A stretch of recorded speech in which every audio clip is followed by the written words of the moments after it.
इस वक्त एक तशवीशनाक खबर सामने आई है कि सक्खर के करंतना सेंटर में मौजूद ज़ायरीन हसार तोड़कर बाहर निकल आए हैं और ये लोग इंतज़ामिया के ख़िलाफ़ नारेबाजी कर रहे हैं। इन लोगों के एहतजाज की वजह एक व्हाट्सएप मैसेज है जिसमें ये कहा गया है कि आप लोगों का खाना तैयार है लेकिन इंतज़ामिया आप तक ये खाना पहुँचाने नहीं दे रही।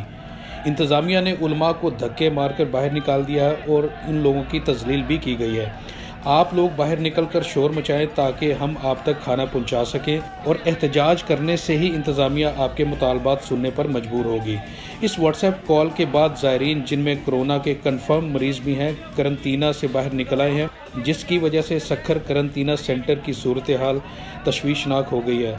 सक्खर करंतना सेंटर में अक्सरियत इन लोगों की है जो ईरान से आए हैं और इनके घर वाले और उलमा इन लोगों को खाना पहुंचाना चाहते थे, इनसे मिलना चाहते थे, मगर इंतज़ामिया ने बाहर से खाना लेने से मना कर दिया क्योंकि उन्हें आर्डर है कि हुकूमत ज़ायरीन को खुद खाना मुहैया करेगी। मामले को कंट्रोल में दुश्वारी पर सिक्योरिटी फोर्सेस को तलब किया गया है। जल्द इस करंतना सेंटर को सिक्योरिटी फोर्सेस कवर कर लेंगी, मगर हुकूमत को इन जिम्मेदारान को जल्द अज जल्द गिरफ्तार करके करार वाक़ई सज़ा देनी होगी जिन्होंने ये सूरत हाल पैदा करने की कोशिश की।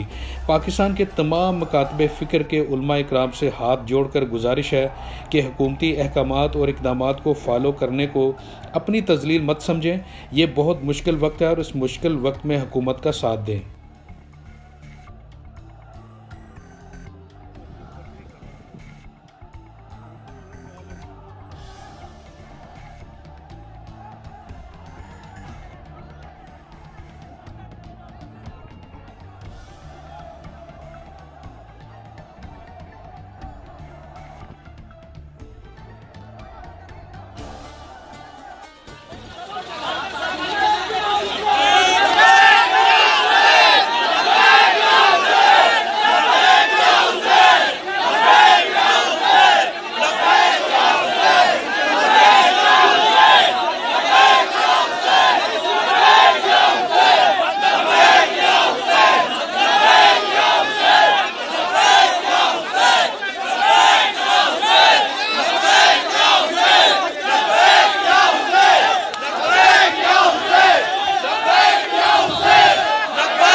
बाबा कुर्सियां दे भी आ रहे कुर्सियां दे